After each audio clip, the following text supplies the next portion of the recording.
Materi pembahasan pada kali ini adalah investasi pada instrumen ekuitas.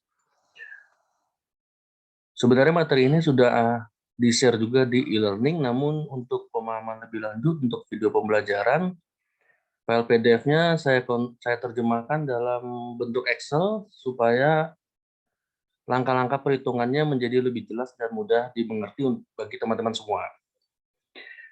Dalam akuisisi atas entitas lain, ada dua bentuk yang biasa dilakukan dalam best practice-nya. Yang pertama adalah dalam bentuk akuisisi aset neto atau aset bersih. Yang kedua dalam bentuk akuisisi saham. Karakteristik investasi pada instrumen ekuitas, yang pertama, kita terlebih dahulu memahami definisi dari instrumen ekuitas itu sendiri yang diatur dalam PSAK 50 yang berbunyi adalah setiap kontrak yang memberikan hak residual atas aset suatu entitas setelah dikurangi dengan seluruh liabilitasnya. Jadi instrumen ekuitas definisinya adalah poin pentingnya hak residual atas suatu entitas setelah dikurang dengan liabilitasnya. Untuk perseroan terbatas, hak residual ini ada di sahamnya. Akan ada istilah namanya investor dan investee yang berarti pihak yang memperoleh kepemilikan saham disebut investor, pihak yang menerbitkan saham disebut investee. Yang kedua, karakteristik dari sahamnya itu sendiri, saham memberikan hak kepada pemiliknya, yang pertama menghadiri dan mengeluarkan suara dalam RUPS atau rapat umum pemegang saham. Yang kedua, menerima pembayaran dividen dan sisa kekayaan hasil likuidasi jika perusahaannya memang sudah harus dilikuidasi. Yang ketiga, menjalankan hak lainnya berdasarkan Undang-Undang Perseroan Terbatas Nomor 40 Tahun 2007. Tingkat pengaruh atas adanya kepemilikan saham dijabarkan pada diagram berikut. Ada persentase kepemilikannya kurang dari 20%, ada golongan 20-50%, ada yang kurang sama dengan 50%, ada yang lebih sama dengan 50%. Namun untuk pembahasan materi pada kali ini, hanya berfokus ketika tidak memiliki pengaruh signifikan dan memiliki pengaruh signifikan. Jadi persentasenya di kisaran yang kurang dari 20%, 20-50%. PSAK sebagai acuan ada PSAK nomor 55 dan PSAK nomor 15. Metode akuntansi yang digunakan untuk investasi pada instrumen ekuitas. Jika ada pengaruh signifikan, metode yang digunakan adalah metode ekuitas. Investasi awalnya diakui sebesar biaya perolehan, selanjutnya diukur dan disajikan sesuai dengan nilai ekuitas entitas asosiasi secara proporsional. Karena acuan pengukuran dan penyajian adalah nilai ekuitas entitas asosiasinya, maka metode ini disebut metode ekuitas. Bagaimana jika memang tidak ada pengaruh signifikan? Maka metode yang digunakan adalah metode biaya dan nilai wajar. Investasi diakui dan diukur sebesar nilai perolehan jika terdapat penambahan atau penjualan sebagian atas investasi tersebut, nilai investasi tidak akan berubah dan disajikan juga sebesar biaya perolehan. Acuannya dalam pengakuan, pengukuran, dan penyajian adalah tentunya biaya perolehan, maka disebut dengan metode biaya. Sedangkan nilai wajarnya adalah keterangannya sebagai berikut, investasi awalnya diakui sebesar biaya perolehan, namun selanjutnya diukur pada nilai wajar, disajikan pada tanggal pelaporan, sebesar nilai wajarnya. Acuan pengukuran dan penyajian adalah nilai wajar, maka disebut juga metode ini adalah metode nilai wajar. Agar lebih jelas pemahaman aplikasi akuntansinya, kita ilustrasikan yang pertama metode biaya dan nilai wajar. Diilustrasikan pada tanggal 10 Januari 2015, investor A memiliki investasi sebesar 20% atas saham beredar investee. Dengan biaya perolehan investasinya adalah 300 juta. Setelah dilakukan analisis atas kepemilikan tersebut, investor A ternyata tidak memiliki pengaruh signifikan atas investee. Selama tahun 2015, investee membagikan dividen pada 1 April sebesar 100 juta. Dan laba bersih yang dilaporkan 200 juta. Pada akhir tahun 2015, di tahun berjalan, nilai wajar saham investee adalah Rp110 per lembar. Jumlah saham beredar investee selama tahun 2015 adalah 15 juta lembar. Dari ilustrasi ini, data-data di soal ini, sebagai investor A yang mengakui investasinya yang harus dicatat sebagai pencatatan akuntansi, jurnal yang diperlukan adalah sebagai berikut. Dimulai dari tanggal 10 Januari 2015, ketika investasinya masuk, kita jurnal debit investasi kreditnya pada kas nilai 300 juta. Ketika investasi sudah dicatat, ada kegiatan membagikan dividen pada 1 April 100 juta. Kita catat di 1 April 2015, debitnya adalah piutang dividen, kreditnya pendapatan dividen. Nilainya adalah 20 juta, adalah hasil pengali dari 20% atas saham beredar investi dikali dengan 100 juta pengumuman jumlah dividen yang akan dibagikan. Sehingga jurnalnya 20 juta di piutang dividen dan 20 juta di pendapatan dividen. Ketika dividen itu diterima, maka diakui kas yang akan menghapus piutang dividen ini. Maka jurnalnya nanti kalau ketika sudah diterima pembayarannya, debitnya kas, kreditnya piutang dividen senilai 20 juta. Jika investor A menggunakan metode biaya, maka nilai investasi tetap diukur pada biaya perolehannya, sehingga sampai dengan akhir tahun 2015, nilai tercatat investasi tidak akan berubah. Sementara itu, jika menggunakan nilai wajar, investasi diukur sebesar nilai wajar pada tanggal pelaporan. Jika investor A menyusun laporan keuangan pada akhir tahun 2015, perlu dilakukan juga jurnal penyesuaian atas nilai wajar tersebut. Nilai tercatat awal, kita identifikasi kembali senilai 300 juta, biaya perolehan awalnya. Seiring berjalan waktu di akhir tahun 2015, nilai wajarnya dapat dihitung sebagai berikut: persentase kepemilikannya dikali dengan 15.000, yang beredarnya saham investi selama tahun 2015, 15 juta lembar, dikali dengan 110, ini adalah rupiah per lembar dari nilai wajar sahamnya. Sehingga nilai-nilai wajar akhir tahun 2015 adalah 330 juta. Di sini ada selisih penambahan dari tercatat awal 300 juta menjadi 330 juta. Selisihnya senilai 30 juta, dan ini akan digunakan dalam jurnal penyesuaian di akhir periode 31 Desember 2015 dengan jurnal debitnya investasi, kreditnya, keuntungan atau kerugian selisih nilai wajar. Dalam hal ini adalah keuntungan. Nama akunnya keuntungan atau kerugian selisih nilai wajar, senilai 30 juta. Jika investasi diklasifikasikan sebagai nilai wajar melalui laba rugi, atau istilahnya fair value through profit or loss, maka keuntungan atau kerugian selisih nilai wajar diakui di laporan laba rugi. Namun jika investasi diklasifikasikan sebagai tersedia untuk dijual atau available for sale, maka keuntungan atau kerugian selisih nilai wajar nantinya akan masuk di akun penghasilan komprehensif lain. Ini posisinya kalau teman-teman lihat di laporan laba rugi, dia ada di bawah laporan laba rugi. Setelah laba tahun berjalan, di bawahnya nanti ada bagian penghasilan komprehensif lain. Berbeda dengan metode yang awal, biaya dan nilai wajar, kita gunakan ilustrasi yang sama untuk menyelesaikan dengan metodenya ekuitas. Pada tanggal 10 Januari, ilustrasi yang masih sama, investor A memiliki investasi 20% atas saham beredar investi dengan biaya perolehan sebesar 300 juta. Namun setelah dilakukan analisis, investor A ternyata memiliki pengaruh signifikan atas investi, berbeda dengan yang contoh di awal yang tidak memiliki pengaruh. Di ilustrasi ini, dia memiliki pengaruh signifikan atas investi. Selama tahun 2015, investi membagikan dividen 1 April, nilainya 100 juta, dan melaporkan laba bersihnya 200 juta.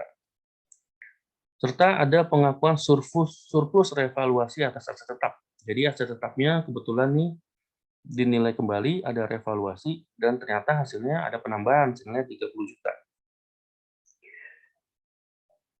Sehingga bedanya dengan metode yang awal, di metode ekuitas ini, informasi yang ini saya kasih tulisan merah bahwa ini memang tidak cukup diperlukan untuk metode ekuitas data-data yang ini. Cukup data yang ini untuk menyelesaikan jurnal yang diperlukan. Kita mulai dari awal, jurnalnya dimulai dari 10 Januari 2015, ketika perolehan awal investor A mengakui investasi sebesar biaya perolehan. Jurnalnya adalah investasi pada entitas asosiasi, kreditnya pada kas. Sudah terlihat perbedaannya antara metode ekuitas dan metode biaya dan nilai wajar. Ketika di awal jurnal investasi pada kas, di metode ekuitas akunnya yang dipakai adalah investasi pada entitas asosiasi pada kas.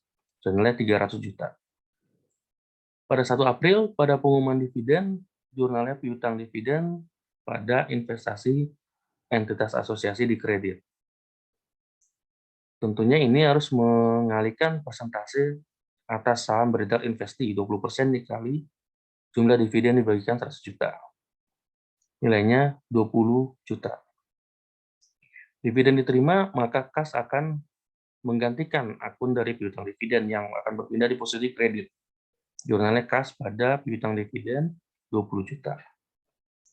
Pengakuan bagian laba bersih oleh investi mengakibatkan nilai ekuitasnya tentunya meningkat, sehingga investor juga meningkatkan nilai tercatat investasinya. Dengan hitungan sebagai berikut, persentase kepemilikan 20% dikali 200 juta. Dari laba bersih sama dengan 40 juta. Laba bersih yang dilaporkan harus dikalikan dengan persentase kepemilikannya ya, sehingga nilainya 40 juta ini di jurnal di 31 Desember, debitnya investasi pada entitas asosiasi 40 juta, kreditnya bagian laba entitas asosiasi 40 juta. Sedangkan pengakuan surplus revaluasi yang menurut informasi di awal juga mengakibatkan peningkatan nilai ekuitas, sehingga investor mengakui peningkatan ini dengan hitungannya persentase kepemilikannya dikali 30 juta, yang merupakan hasil pengakuan surplus revaluasi aset tetap. Nilainya dari 20%-nya adalah 6 juta. Di jurnal di 31 Desember 2015, debitnya investasi pada entitas asosiasi, kreditnya penghasilan komprehensif lain. Berdasarkan ilustrasi metode tadi, ada metode biaya, metode nilai wajar, dan metode ekuitas.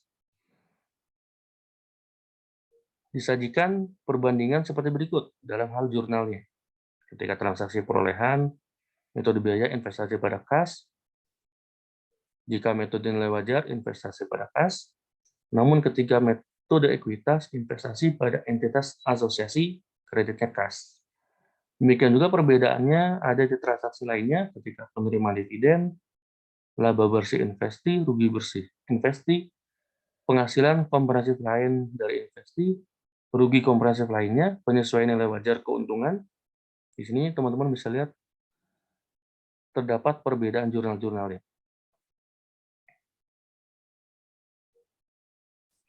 Jika ilustrasi tadi adalah investasi ketika di awal tahun, bagaimana ketika perolehannya pada periode interim? Maksudnya adalah bukan di awal periode akuntansi, di tengah-tengah tahun atau di triwulan 1, triwulan 2. Jika perolehan investasi dilakukan pada periode interim, artinya tidak awal tahun, misalnya di sini 1 April 2015, maka bagian laba bersihnya harus diakui investor A untuk periode yang 1 April sampai 31 Desember saja. Maksudnya di sini adalah pengakuan dari laba bersihnya juga harusnya proporsional sesuai bulan di tahun tersebut ya. Ketika April berarti April sampai Desember aja. Berarti hanya 9 bulan. Dalam hal investasi dalam instrumen ekuitas ini, terkadang ada alokasi selisih atas biaya perolehan investasi. Ini diatur dalam PSAK nomor 15, menyatakan bahwa pada saat perolehan investasi, setiap selisih yang terjadi antara biaya perolehan investasi dengan bagian entitas atas nilai wajar neto aset dan liabilitas yang teridentifikasi dari investi bisa dicatat dengan cara pertama, jika ada goodwill yang terkait dengan entitas asosiasi termasuk dalam jumlah yang harus dicatat. Jadi ketika ada selisih dan itu merupakan goodwill, dia harus dicatat sebagai bagian dari nilai investasi. Namun goodwill yang dulunya sempat boleh diamortisasi, untuk saat ini amortisasi goodwill tidak diperkenankan. Yang kedua, setiap selisih lebih bagian entitas atas nilai wajar aset neto dan liabilitas teridentifikasi dari investasi terhadap biaya perolehan dimasukkan sebagai penghasilan dalam menentukan bagian entitas atas laba rugi entitas asosiasi atau ventura bersama pada periode investasi diperoleh. Untuk melihat bagaimana sih pencatatan alokasi selisih atas biaya perolehan secara akuntansinya, dicontohkan di sini pada tanggal 10 Januari 2015, investor B memiliki investasi dengan kepemilikan 40% atas saham investasi. Biaya perolehannya atas investasi tersebut 430 juta. Ekuitas yang dimiliki investasi pada saat itu di akun ekuitasnya adalah saham biasa dan saldo laba masing-masing 800 juta dan 200 juta. Sehingga totalnya ini 1 miliar. Selama tahun 2015, investasi membagikan dividen pada tanggal 1 April 2015 sebesar 40 juta dan melaporkan laba bersih 100 juta. Dari data tersebut, nilai tercatat dan liabilitas teridentifikasi terdapat sama dengan nilai wajar, namun dikecualikan yang mengalami perbedaan antara tercatat dan nilai wajar ada pada persediaan, tanah, mesin neto setelah dikurang penyusutan, dan akun utang bank. Jadi keempat akun ini dia mempunyai selisih antara nilai tercatat dan nilai wajar. Persediaan ada 50 juta nilai tercatat, namun nilai wajarnya 55, demikian seterusnya sampai utang bank, di mana nilai tercatatnya 300 juta, wajarnya sudah mencapai 330 juta. Bagaimana langkah-langkah dalam mengalokasikan terhadap perbedaan nilai tercatat dan nilai wajar ini? Langkah pertama adalah kita harus menghitung dulu selisih atau diferensial dari perolehan investasi tersebut. Kita hitung sebagai berikut. Ambil data biaya perolehan investasi senilai 430 juta. Ini ya, sesuai informasi dari ilustrasi 430 juta. Nilai tercatat ekuitasnya 40% dari kepemilikan dikali dengan akun-akun ekuitas yang ada di investasi. Kebetulannya terdiri dari saham biasa dan saldo laba. Dijumlahkan menjadi 1 miliar. 40% dikali 1 miliar, 400 juta. Selisihnya bisa dihitung dari investasi yang diperoleh, biayanya dikurang nilai tercatat ekuitas, nilainya selisihnya 30 juta. Dari nilai 30 juta ini, selanjutnya kita bikin tabel alokasi seperti ini. Yang pertama adalah akun-akunnya dimasukkan di sini, di kolom ini persediaan, tanah, mesin, utang bank.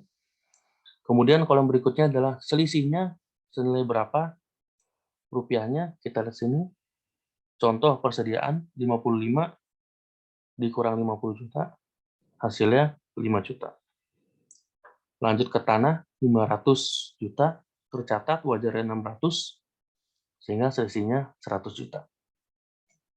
Untuk mesin, 200 juta, nilai wajarnya 160 juta, sehingga mesin selisihnya, kita lihat sini, selisihnya negatif, karena 160 dikurang 200 juta.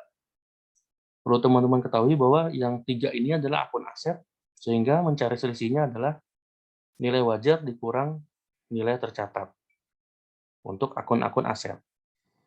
Untuk akun yang hutang, di sini formulanya adalah nilai tercatat dikurang nilai wajar. Sehingga di sini pengurangannya 330 juta dikurang 300 juta. Menjadi negatif 30 juta. Dari selisih yang sudah ditentukan ini, masuk ke kolom berikutnya, berapa sih proporsinya dari masing-masing akun yang selisih ini. Yang pertama, untuk persediaan, kita lihat, dari selisih yang ada 5 juta dikali dengan persentase kepemilikan, saham investasi 40%, sehingga porsinya menjadi 2 juta. Demikian juga tanah, di sini porsinya dikali 40%, 40 juta. Mesin juga minus 40 juta, dikali 40% menjadi minus 16 juta. Minus 30 juta dikali 40% minus 12 juta. Kita jumlahkan di sini, proporsinya ternyata masih 14 juta totalnya. Masih kurang kalau kita lihat selisih diferensialnya 30 juta. Berapa selisihnya? Ini harusnya 16 supaya jadi 30. Jadi dari 14 ditambah 16 menjadi 30 juta. Selisih lebih ini nanti masuk ke goodwill. Bagaimana mencari angka 16 ini? Ada langkah perhitungannya sebagai berikut.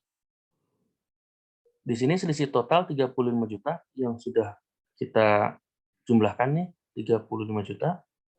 Nilai aset bersihnya yang tercatat di ekuitas 1 miliar yang terdiri dari modal saham dan saldo laba tadi, 800 sama 200. Maka nilai wajar asetnya menjadi dijumlahkan 1035 miliar. Selanjutnya goodwill bisa dihitung dengan biaya perolehan investasi 430 juta dikurang dengan persentase 40% dikali nilai wajar aset 1035 ini. Masuk ke sini dikali 40% dapat 414 juta. Sehingga nilai goodwill-nya 16 juta. Sama dengan selisih 30 dikurang 14. Ternyata benar hasilnya menurut hitung-hitungan nilai goodwill-nya adalah 16 juta. Setelah ditentukan goodwill-nya, dengan adanya sisa umur dari aset yang dialokasikan selisih ini, dicontohkan di sini persediaan umurnya sudah tinggal setahun lagi, tanah tidak ada umur usianya, tidak terbatas, sehingga tidak ada amortisasi, mesin netonya sisa umurnya 4 tahun, sehingga amortisasinya adalah minus 16 juta di proporsi dibagi 4, dapatlah 4 juta. Untuk yang persediaan tadi, amortisasinya negatif 2 juta. Untuk utang bank, minus 12 dibagi 4 tahun, menjadi 3 juta. Setelah ini sudah diselesaikan, proporsinya sudah terdata, amortisasinya sudah ada nilainya, goodwill juga sudah ada nilainya. Langkah berikutnya adalah melakukan jurnal yang dilakukan oleh investor B. Pertama, di tanggal 10 Januari, debitnya adalah investasi pada entitas asosiasi senilai 430 juta. Ini biaya investasinya 430 juta. Kreditnya adalah kas senilai 430 juta. 1 April, pengumuman dividen, debitnya piutang dividen 16 juta. Dari persentase 40% kali 40 juta. Kreditnya investasi pada entitas asosiasi 16 juta. Adanya pengakuan laba bersih oleh investi tentunya meningkatkan nilai ekuitas. Investor juga meningkatkan nilai tercatatnya. Maka di 31 Desember ada jurnal debitnya investasi pada entitas asosiasi, kreditnya untuk menampung bagian laba atas entitas asosiasi. Nilainya adalah persentasenya 40% dikali laba bersih yang dilaporkan 100 juta. Hingga hasilnya di jurnal 40 juta. Ada catatan di sini bahwa alokasi atas aset yang positif, amortisasinya nanti menjadi negatif. Selanjutnya, menurunkan nilai tercatat investasi. Demikian sebaliknya, ketika alokasi asetnya negatif, maka amortisasinya menjadi positif. Maka akan meningkatkan nilai tercatat investasinya. Di 31 Desember, penyesuaian atas amortisasinya bisa dijurnal sebagai berikut. Untuk yang persediaan, debitnya bagian laba atas entitas asosiasi pada investasi pada entitas asosiasi. Nilainya 2 juta. Untuk mesin, ini agak berbeda. Jurnalnya kebalikannya, debitnya investasi pada entitas asosiasi, kreditnya bagian laba atas entitas asosiasi senilai 4 juta. Ya. Karena nilai amortisasinya ada yang negatif dan positif, sehingga jurnalnya juga menyesuaikan. Ketika ini negatif, debitnya bagian laba, ketika yang positif, di kreditnya adalah bagian laba. Untuk terakhir yang aset berikutnya, utang bank ini,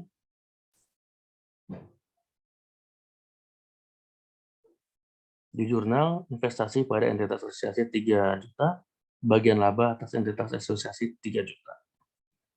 Ketika sudah dilakukan jurnal, kita bisa masukkan ke buku besarnya. Dalam hal ini yang diutamakan adalah akun investasi pada entitas asosiasi dan akun bagian laba atas entitas asosiasi. Kita urutkan dari awal kejadiannya. Saldo awal dari investasi 430 juta, adanya dividen yang diterima 16 juta, mengurangi saldo awal, ditambah bagian laba entitas asosiasi 40 juta, dikurangi amortisasi atas alokasi persediaannya 2 juta, ditambah amortisasi alokasi mesin 4 juta, selanjutnya ditambah amortisasi alokasi utang bank 7 juta, sehingga saldo akhir dari akun investasi pada entitas asosiasi menjadi 459 juta. Berikut formulanya ini ada yang dikurangi, ada yang ditambah. Sesuai tanda di sini.